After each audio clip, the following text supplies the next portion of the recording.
I give you the next governor of New York State, Donald Trump.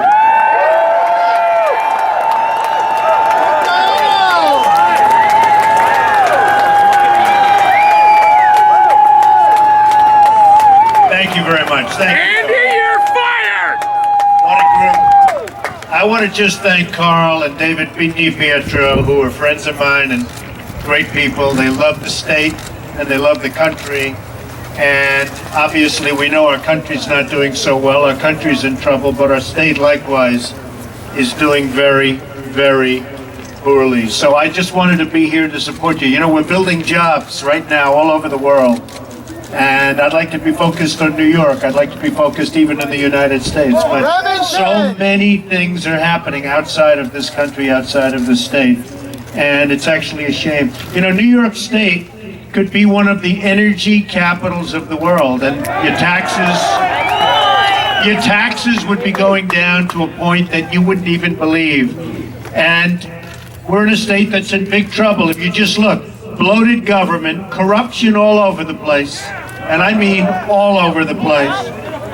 People are fleeing to other states. We've lost 1.6 million people, and most of them are taxpayers. But we're losing businesses, we're losing people all the time.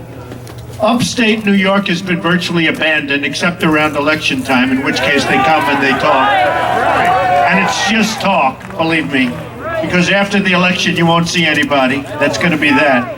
But people are leaving New York and they're leaving upstate in droves. We owe approximately $400 billion in debt. How's that going to be paid off without energy and other things?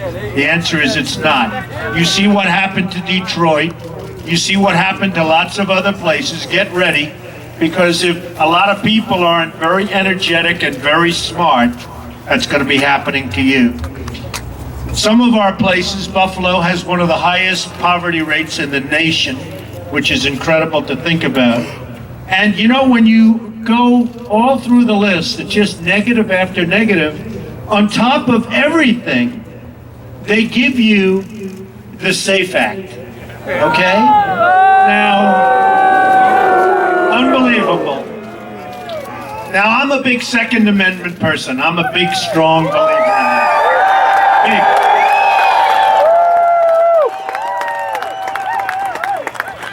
Big. You have the constitutional right to keep and bear arms. You have that right.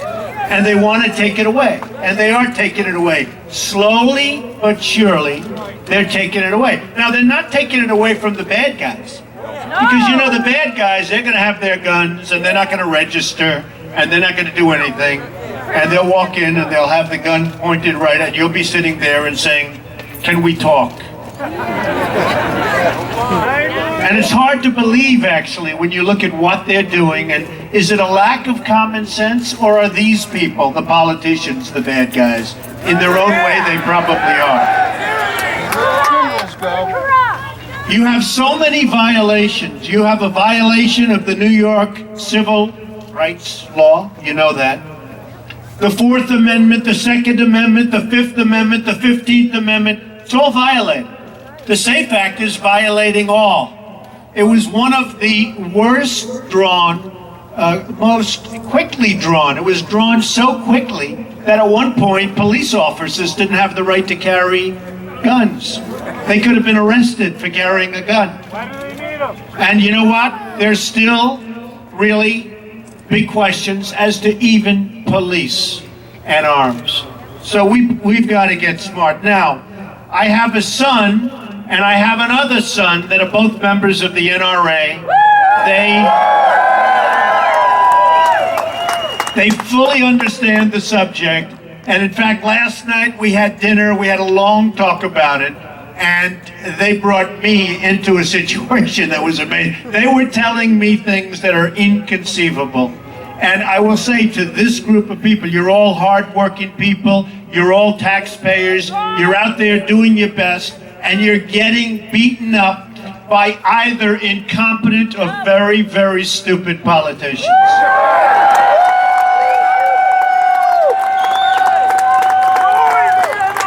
After many, many decades, Remington, as you know, They just announced they're leaving the state. They're taking jobs with them.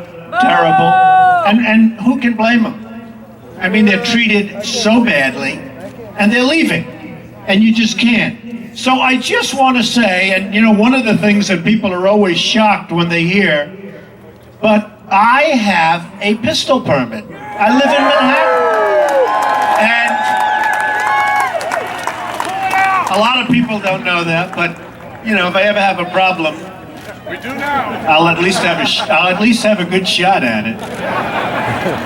So again, I wanted to be here to support you. I'll be with you no matter where you are. I truly, truly believe in what you're fighting for. You have to protect the Second Amendment. Amen. You have to protect yourselves. You have to protect your family, because generally speaking, nobody else will be doing it. So whatever I can do for you folks, I will be there for you. And thank you very much. Thank you. Thank you very much. Thank you.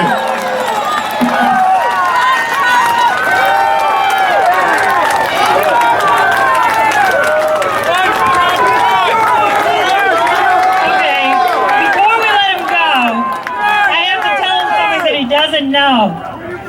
Hang on. Here's what happens. At all the rallies, everybody understands this is not a SAFE Act.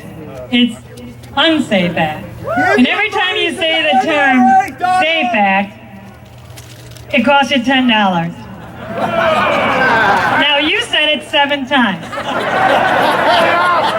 So you owe me $70. Right? Isn't that how it works? We give it to who? No, we give it to the Leather Stocking Honor Flight to send our vets to D.C., right? That's what we do. And that's what happens. So you know.